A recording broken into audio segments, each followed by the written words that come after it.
Well, I've been sitting here for like 20 minutes,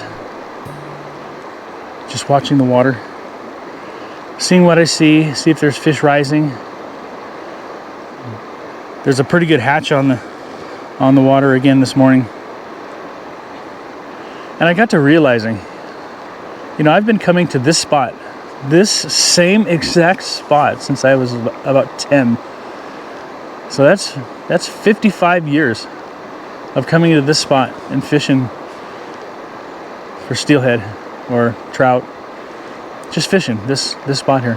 The river keeps flowing. The rocks change a little bit from what I remember, but the river is exactly the same. I mean, the hillside looks a little different because I've been doing some logging up there. The brush is a little bit closer to the river. Trees are taller, but the river keeps flowing.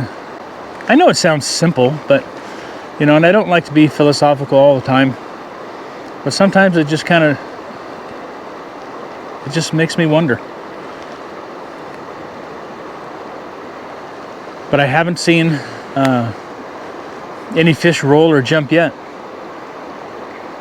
Last time I was down, I caught a nice steelhead. Oh my gosh. Okay, there he is. Oh! Okay, there he is. Oh! Okay. There he is. Oh! You probably, if you watched that video last week, you seen that, but that was nice. That was fun. And it's the same process that I use, you know, fishing this spot. It's an amazing river. It's an amazing place to be. It's an amazing place to enjoy. I'm just sitting here thinking about life. In 5 years, we're going to sell the house and put in a nice house down here, so we can at least retire in our golden years, you know, down here in a nice home instead of the mobile home with an addition that my dad built so many years ago. My dad used to say that the golden years are when everybody tries to steal your gold. Oh, right there. I don't know if I caught that on film, but there was one that just rolled right there. Anyway, yeah, I like to get away from things. As you know, I own a real estate company, and it's really stressful. You know, in real estate, we have to deal with people during the most emotional time of their life. You know, I've dealt with people while they were, you know, laying in their hospital beds while they were selling their house because they had a heart attack, you know, during the closing process. I've had people that got arrested when, you know, we were in the middle of a transaction. I've had to deal with people's medical problems, divorces, foreclosures, estates, so you name it. You know, that's what we have to do as real estate brokers, is deal with people's emotions during real estate transactions. And it takes a lot out of you sometimes. So sometimes you just want to get away. It's a tough job, but it's fun and it's rewarding if you can be successful at it. But let me tell you, you know, when I first started in the business, it caused me and my wife to separate because I was working too much. Wasn't making any money, wasn't closing. On the edge of bankruptcy, used all of our savings, all of our 401k, all of our investment, to keep the business floating. But I didn't give up.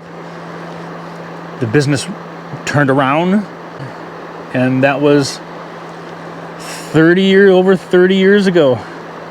Now I have a very successful independent real estate firm that's been operating for a long time. I have great brokers that have been in the business for 25, 30 years. I remember the transaction that turned my business around too. His name was Dan. My last ditch effort was to do the home show at the Tacoma Dome. So I had a booth at the home and garden show. I was with John L. Scott at the time, and I met a bunch of people, and I met this guy named Dan. And he was a super awesome dude, tech guy. And we hit it off. And he bought a house in the Gig Harbor. At that time, this was 1999, and he bought a house that was like $600,000 at that time. And it was it was a huge sale for me. I mean, it really catapulted my business, kept it afloat, and kept me going. And that one sale is what kept me alive. I guess the moral of the story is don't give up. Whether it's fishing or whether it's business or whether it's your personal life, your relationship with your wife or your girlfriend. If it's something that's meaningful and worthwhile to you, then just don't give up.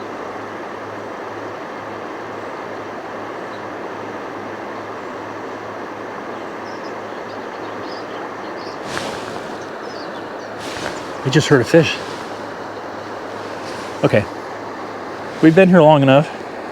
I'm gonna go ahead and what I've got on here is the same thing I had last time. Oh, come on. Oh no, did I just do that? If you can see that fly, that's my top fly. And then I'll show you my bottom fly is this woolly worm right here. Now this is not the same woolly worm that I caught that fish on last time. And I do have that one. It actually fell apart during that fight and I had to fix it. So I fixed that fly and, oh, there we go. Come on. Okay, so this is the one that's on the top. Okay, so let's get a line out there and let's try to catch a fish.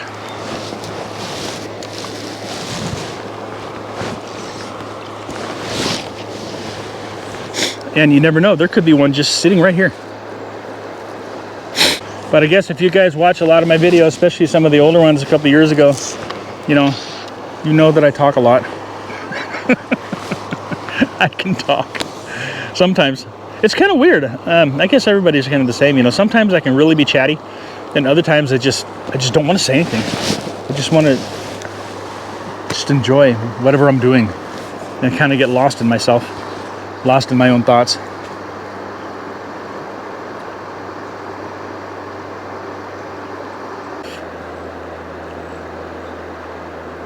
And right now I'm just letting the fly, now keep in mind this is a floating fly line with a shooting taper, and so I've got about probably 15 feet of really super thick floating line that's tapered down at the ends on both sides, and it allows the line to shoot out. It's a heavy shooting taper that allows the line to pull itself out of the reel and out of the rod.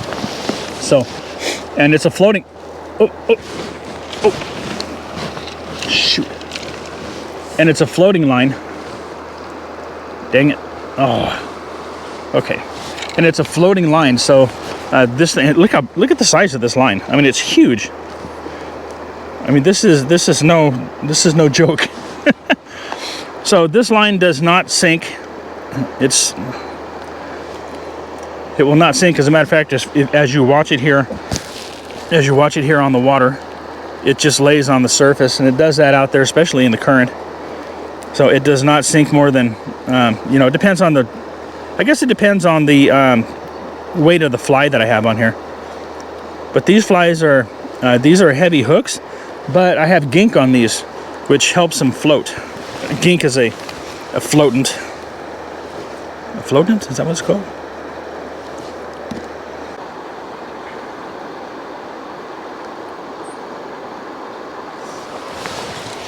All right, well, let's get serious about this, huh?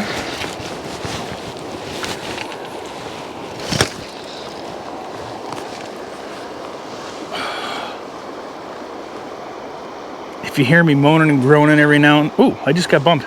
That felt like a trout. If you hear me moaning and groaning every now and then, it's because my back... I hurt my back a couple of years ago, and it just has not healed.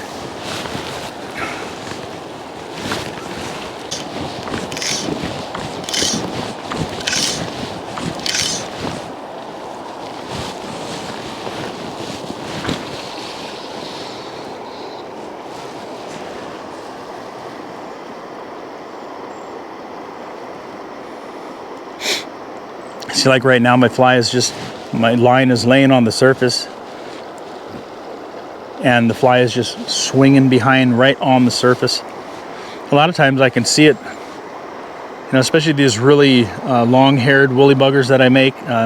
And if I put enough gink on it, you know, you can see that thing sliding, swinging right across the surface of the water. And it's awesome when they come up to hit that thing. It's like they suck it up.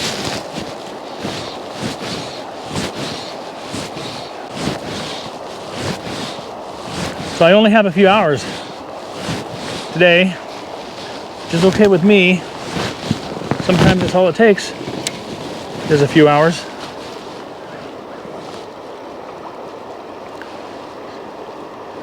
You just never know if you're going to catch a fish. I never come down here expecting to catch anything. And I guess that's why I'm always satisfied when I'm when I do, or even when I don't, because my expectations are such, you know, where I'm not expecting to come down here and catch a fish. I just expect to come down here and fish, have a good time. And that's what I'm doing. So we're not going to spend as much time dissecting the spot. We're just going to keep moving down.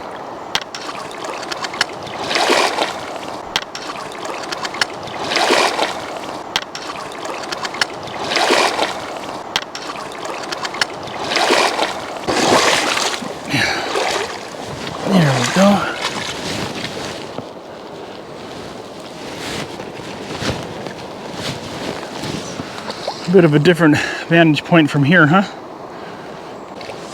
I'm just gonna gently fish this soft water here, and then I'll make some casts out longer.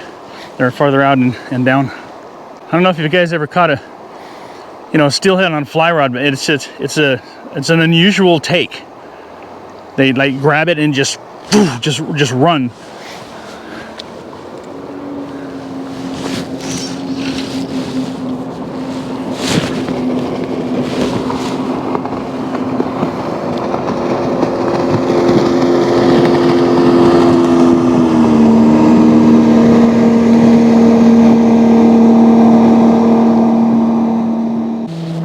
Maybe that'll stir them up a little bit, get these fish excited.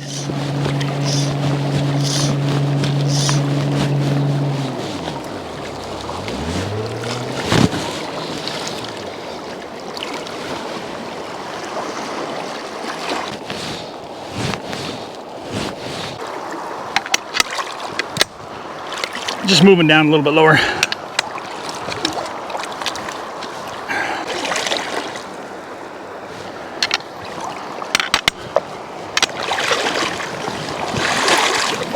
Here. Man, that sun, it's hot. It actually feels good getting in the water and cooling off a little bit.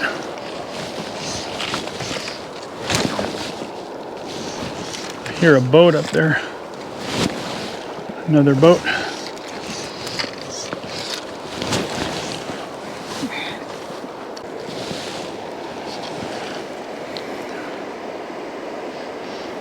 Man, that sun.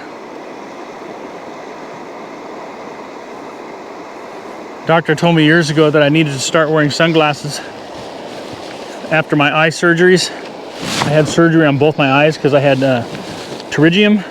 It's known as surface eye. And it could be from, you know, just me fishing on being on the water so much. Okay, time to switch flies. I'm gonna go with this nymph right here with two golden beads. This one right here, you can see with that little repair job on the back end, this is the one I caught the fish on last time down. So next time I change flies, that's the one that's going back on there. On to the next spot. Now I'm just holding my rod out, letting the line drift down river with me. So I'm walking out to one of my favorite rocks on the river when it exposes itself, in one of my favorite holes on the river, for fly fishing anyway.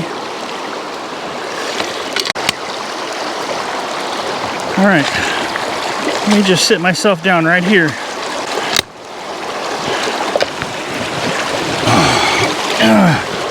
And we'll just contemplate life here for a minute. Now this place here is always really productive with trout. I always catch trout here in this spot too, and steelhead on the far side of this tail out in the faster water. So this spot here is a really kind of an easy spot to catch trout because The water is moving so fast around me here on both sides. As you can see. You see yourself? That all you really have to do is just put your fly out there and let the water dictate, you know, where your fly's at. And so it's just roaming around out there on the surface. And so if you put your rod out to the left, it'll swing the water, the fly out that way. If I hold it to the right, it'll swing it around this way. And so it enables me to cover this whole entire area just by sitting here and moving my rod back and forth.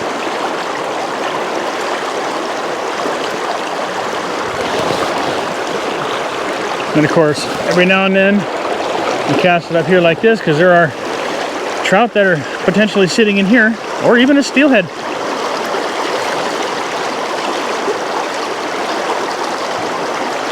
What do we got here? It doesn't feel really big. Of course, that last time I caught that steelhead didn't feel big. This feels like a trout. Oh, let me get up. Okay, what is this? It feels like a trout. Let me get down here. Keep my rod low.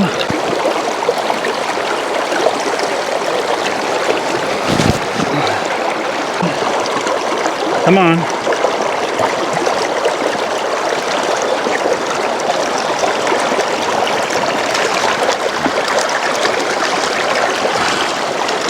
Oh yeah.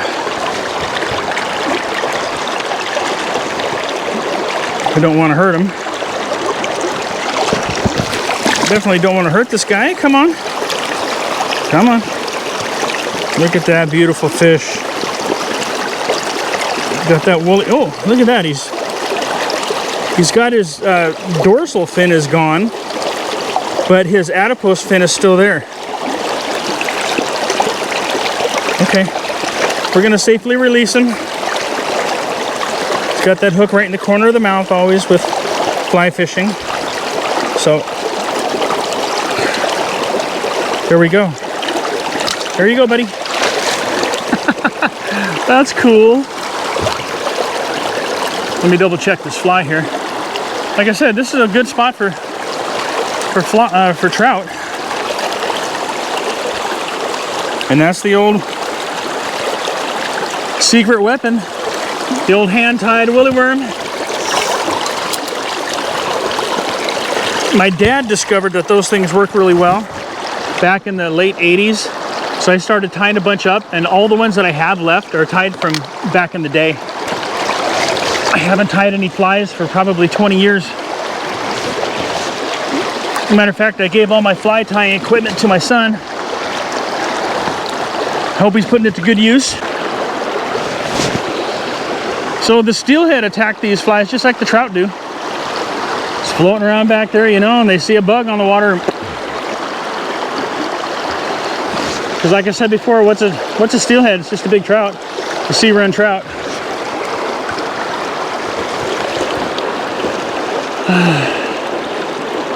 If this was a survival situation, ooh, I just got bumped again. If this was a survival situation, I would have ate that fish. And I would have lived another day or two or three.